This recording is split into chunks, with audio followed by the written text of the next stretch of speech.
Notre prochain invité, c'est M. Jean-Pierre Després, qui est professeur au département de kinésiologie de l'Université Laval, mais surtout directeur scientifique de VITAM, le Centre de recherche en santé durable. M. Després, bon matin. Bonjour, bonjour. Bonjour à tout le monde à Montmagny. Comment ça va, Jean-Pierre? Ça va toujours bien quand je parle à mon monde à Montmagny. Ben d'abord, merci. On est très occupés, mais... Tu sais, Michel, moi, à 65 ans, après 37 ans d'activité de recherche, où on pense bien humblement avoir fait avancer le savoir dans le domaine de la promotion de la santé et de la prévention, que là, il est temps de passer, il est temps d'être un petit peu plus dans l'espace public pour dire assez, c'est assez. On a besoin de se configurer une société qui est compatible avec la santé humaine, la santé animale, la santé environnementale, la santé planétaire, puis c'est ça, la santé durable. Bon, d'abord, si vous êtes là avec nous ce matin, Jean-Pierre, c'est que vous avez récemment publié La révolution active, de la gestion de la maladie à la promotion de la santé. Et je regarde tous les titres là qui sont, parce que vous avez plusieurs titres, vous êtes également dans le CUS, en tout cas, vous êtes impliqué. Comment vous avez pris le temps d'arrêter, là, parce que pour Jean-Pierre Després, on sait que les journées sont fort occupées. Qu'est-ce qui fait que vous avez pris le temps de vous asseoir et d'écrire cet ouvrage qui est La révolution active? Bien, c'est justement parce que là, après 37... Moi, je suis une vieille bébête académique, là, à 65 ans, 37 ans d'activité de recherche, puis que tout ça, tout ce savoir-là dort sur les tablettes. On n'a jamais été autant affligé de maladies de société. Il y a 1 million de personnes au Québec qui vivent avec le diabète de type 2. Nos enfants sont pas en forme. On fait des têtes pleines dans des corps déconditionnés, puis on n'est pas capable de leur payer des infrastructures pour qu'ils puissent bouger, faire les activités physiques qu'ils aiment. Alors, c'est pour ça que j'ai décidé de prendre le temps d'écrire ce livre-là, puis je l'ai appelé La révolution active. Pourquoi? Parce que face à l'immobilisme de nos élus en la matière, on va partir d'une révolution pacifique. Alors ça, c'est pas un évangile, là, c'est pas une leçon de morale. Vous devriez manger du foin, être des moines végétariens, parce que si vous mangez de la poutine, vous allez aller en enfer. C'est vraiment pas ça. J'explique aux gens, simplement, ce que j'ai fait dans ma vie. Je leur donne une boîte à outils. Je leur dis, saviez-vous que? Puis après, ben c'est votre vie. C'est votre vie. Mais par ailleurs, je dis aussi, comme société, réalisez-vous là, qu'on s'est configuré justement un modèle socio-économique qui n'est pas compatible avec la santé humaine, la santé animale, la santé de nos territoires, la santé planétaire. Puis c'est ça, la santé durable. Alors, puis pourtant, on a les moyens. On a les moyens, je le dis dans le livre. Puis là, je ne fais pas de politique partisane, mais quand le gouvernement a donné 500 $ à tout le monde, ça représentait 3,2 milliards de dollars. Je le dis dans le livre. On aurait pu bâtir au Québec 64 complexes. N'est-ce pas? On entend parler d'un certain complexe culturel et sportif à Montmagny qui est absolument incontournable. Imaginez, Michel, on en aurait pu en bâtir 64 à la grandeur du Québec. Vous pensez le nombre de piscines qu'on aurait pu installer à la grandeur du Québec pour que tous nos petits poutres apprennent à nager, puis qu'il n'y ait plus de noyades, des événements tragiques comme ça, puis qu'on donne, hein, comme on dit en anglais dans le fameux film Fear of Dream, if you build it, they will come. Bâtissez-les, les infrastructures, puis les gens vont les utiliser. Puis ce que moi, j'observe sur le terrain, c'est que les gens sont partants. Regardez le succès de la marche à Montmagny, c'est spectaculaire. Puis avec VITAM, puis avec le CIS Chaudière-Appalaches, on est en train, depuis 1 an et demi, avec tous les partenaires, puis incluant les MRC de Montmagny, de Lillet, de réfléchir ensemble à une stratégie justement de santé durable où on dit, bien, la santé, c'est bien plus que la gestion de la maladie. Puis vous, on peut se mettre dans une position où on demande des choses à notre ministère de Santé et Services sociaux, mais le ministère de Santé et Services sociaux gère la maladie. La santé, ça se passe dans nos milieux de vie, dans nos environnements. Les gouvernements de proximité, les villes l'ont très, très bien compris. Je salue d'ailleurs Mesdames Caron, les préfètes là, de Montmagny, de Lillet, qui comprennent très, très bien quels sont les enjeux du territoire. C'est très, très inspirant. L'activité en ce moment de plus de consultation, mais de mobilisation qu'on se livre sur le territoire qui va conduire, imagine, à une déclaration d'intention en santé durable qui est un véritable document de santé publique, mais qui émane pas d'une tour d'ivoire, qui a été pondu par les citoyens, les parties prenantes. C'est absolument extraordinaire, ça. Moi, j'appelle ça démocratiser la santé. Arrêter de se faire imposer des choses, puis on dit, c'est quoi qu'on veut comme modèle socio-économique? Puis là, ben, on va y réfléchir ensemble, puis on va la transformer progressivement. Alors, le territoire, en ce moment, conceptuellement, est en avance sur toutes les régions du Québec. Mais je peux dire une chose, par exemple, toutes les régions du Québec se livrent à ce même exercice-là en ce moment. Alors, c'est pas vrai, vous m'avez entendu dans le passé le dire, c'est pas vrai que notre région, on est né pour un petit pain, on est capable de grandes choses, on a un territoire absolument spectaculaire, mais là, à un moment donné, il faut passer à l'action. Alors, c'est pour ça que j'ai appelé le livre « La révolution active ». Jean-Pierre, vous parlez du gouvernement. Je n'ai jamais vu autant une volonté de la population, des gens d'affaires, pour un projet qui s'appelle le complexe culturel et sportif en santé durable. Mais ça fait 4 ans. Puis on ne voit pas le bout, on ne le voit pas quand... Y a-t-il quelqu'un qui nous entend en haut? Ben, moi, à Québec, je demeure dans Jean Talon. On vient d'avoir une élection, là. Je pense qu'on a dit haut et fort au gouvernement, écoutez-nous, mais je pense que le gouvernement n'a pas compris. Alors, on interprète le vote collectif où on a dit simplement, c'est tout ce qu'on a dit au gouvernement, écoutez-nous.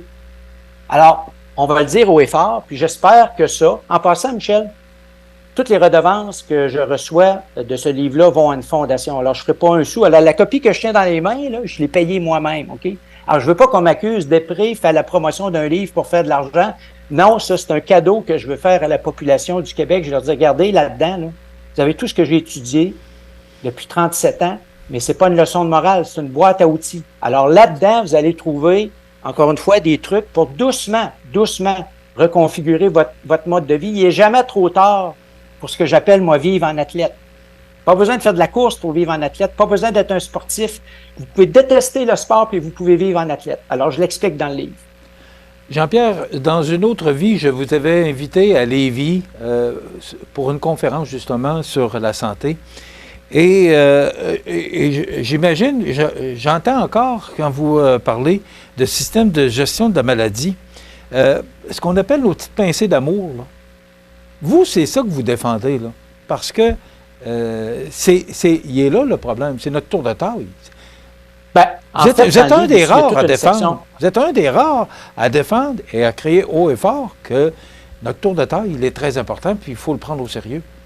Bon, je vais vous donner un exemple. Michel, il y a 2 semaines, Stéphane Dupont m'avait invité à son émission. J'ai dit, là, tu vas arrêter de dire que tu es gros. C'est pas ça qui est important. C'est pas ton poids qui me préoccupe. Es-tu en forme? Es-tu en forme? Puis je l'explique dans le livre, donc, que les gens développent des maladies de société, diabète de type 2, hypertension, des problèmes de transport du cholestérol parce qu'ils sont gras par en dedans. Condition que j'ai découverte, moi, il y a plus de 30 ans, qu'on a appelé l'obésité viscérale, puis j'avais montré qu'il était beaucoup plus important de suivre l'évolution de son tour de taille dans le temps que son poids. Alors, quand les gens m'approchent pour dire, docteur Després, il faudrait que je perde du poids, je dis, on ne parlera pas de perte de poids dans un premier temps. Là, vous allez me raconter votre vie, puis ce que vous faites, votre agenda, puis on va voir là, qu'est-ce qu'on est capable de manipuler pour doucement modifier votre mode de vie, pour considérablement améliorer la santé. Les gens se font dire, ah ben là, tu as un diabète de type 2, tu as 30 livres en trop, alors mets-toi au régime, bouge, puis reviens me voir dans 6 mois. C'est n'importe quoi de dire ça aux gens. Alors j'explique ça dans le livre. Dans le livre, il y a une boîte à outils. Je dis non. La santé publique vous parle du poids santé. Le poids santé, c'est un concept qui est complètement dépassé. Regardez, il y a une grande vedette au Québec, Laurent Duvernay-Tardif, je le cite toujours en exemple. Il y a un indice de masse corporelle à 34. Alors lui, là, on lui dit sur la base de ton poids, Laurent Duvernay, tu es obèse. Voyons donc, c'est n'importe quoi de dire ça. Alors on doit aller bien au-delà du poids corporel. Puis je pense que je consacre toute une section du livre à raconter l'histoire du danger d'être gras par en dedans, comment on peut suivre ça dans le temps, puis comment on peut doucement, en recalibrant son mode de vie, pas besoin d'être un moine végétarien, là, Michel, parce que souvent, ce que j'entends des gens, c'est trop difficile. On me demande de monter l'Everest. Non, en faisant de petits changements dans notre mode de vie, on peut considérablement améliorer sa santé. Jean-Pierre, le temps passe très vite avec vous. La révolution active, il nous reste à peu près 4 minutes. Est-ce que vous pensez vraiment que les gens, le gouvernement, les gens que vous voulez atteindre avec ce livre-là vont vont réagir? C'est parti, Michel. C'est parti. Alors, j'en profite pour remercier les gens qui m'expriment leur gratitude par rapport au fait que j'ai pris le temps d'écrire ce livre-là. Merci beaucoup. Puis vous savez quoi? C'est pas fini. Ce n'est qu'un début. Tu sais à quel point j'ai à cœur de servir ma région. Alors, on va faire 2 sessions de dédicaces, de rencontres. Alors, il y en a une qui va avoir lieu le mardi 14 novembre à la bibliothèque de Montmagny.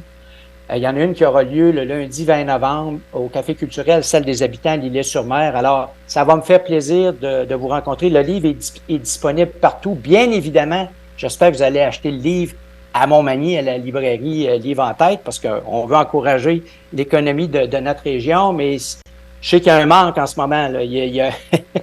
Le livre se vend pas mal, et donc il est disponible en ligne aussi. Vous pouvez l'avoir en 48 heures. Là. Mais moi, je pense que ça, c'est la première étape, et c'est pour ça que je veux remercier la population. La population comprend, nos élus comprennent peut-être pas en ce moment, puis là, ça n'a rien à voir avec un parti politique. Ça n'a rien à voir avec un parti politique parce que, tu sais, Michel, ça fait 20 ans que je répète la même chose. Mais là, le temps est venu, tous ensemble, d'exiger qu'on a droit à la santé. La santé, c'est un droit, mais la santé, ça va passer par un nouveau modèle socio-économique incluant un complexe culturel et sportif à Montmagny, qui est un équipement absolument incontournable. C'est le temple de la santé qu'on veut bâtir pour notre population. Jean-Pierre, encouragez-moi et dites-moi qu'on s'est amélioré depuis 20 ans. On s'est beaucoup détérioré. Détérioré ou amélioré? Non, la situation est catastrophique. On s'en va. Il y a 1 million de personnes qui vivent avec le diabète de type 2, une maladie qu'on pourrait prévenir si on se configurait justement des environnements. Puis quand vous allez voir votre médecin de famille, puis j'ai salué les médecins de famille parce qu'ils travaillent fort, mais ils sont pas outillés, encore une fois, pour cibler ce que j'explique dans le livre, les indicateurs du mode de vie. Puis en passant, les gens, là, commencez par lire l'introduction, puis allez tout de suite à la conclusion. Ça va vous donner le ton du livre. Vous allez voir, Jean-Pierre n'est pas en train de nous donner une leçon de morale. Il est en train de nous expliquer, au début et à la fin du livre, ce qu'il essaie de faire avec ce livre-là. Est-ce qu'il va y avoir un tome 2, 3, 4, 5? Il va surtout avoir beaucoup de suites. Je promets au peuple québécois, puis je promets aux gens de ma région que je lâcherai pas le morceau. Là, à 65 ans, Michel, il y en a beaucoup plus de faits qui en restent à faire. Il n'est pas question. Je vais être moins poli, mettons.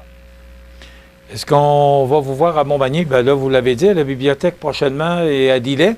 Est-ce qu'on va vous voir dans le dossier du complexe culturel, sportif et en santé durable? Parce que je sais que vous êtes directement impliqué. Les partenaires le savent. Ce que je viens de vous dire, Michel, je vais le marteler à quiconque veut bien l'entendre. Et je n'arrêterai pas. Le peuple québécois. Vous savez, moi, j'ai des stagiaires qui viennent d'Amérique, des médecins qui viennent d'Amérique du Sud, qui viennent dans mon laboratoire, mon équipe de recherche. Puis il y a certains de ces médecins-là qui sont dans des régions tellement pauvres que les patients les paient avec des poules. OK? Ils n'ont pas d'argent. Puis quand ils sont exposés aux notions que je vous explique ce matin, mais ils disent, mais vous êtes un peuple riche, vous avez les moyens de faire ça, pourquoi vous ne le faites pas? Ben voilà, on est un peuple riche. On est capable de faire ça. Docteur Jean-Pierre Després, merci beaucoup d'avoir été avec nous. C'est très apprécié. On espère vous voir à Montmagny bientôt. Bonjour Montmagny, je vous embrasse tout le monde. Merci beaucoup. Jean-Pierre Després, qui est professeur au département de kinésiologie de l'Université Laval et directeur scientifique de Vitam, le centre de recherche en santé durable. C'était notre invité aujourd'hui. Merci beaucoup Jean-Pierre et au plaisir de vous revoir. Cher Magny-Montois, à la prochaine.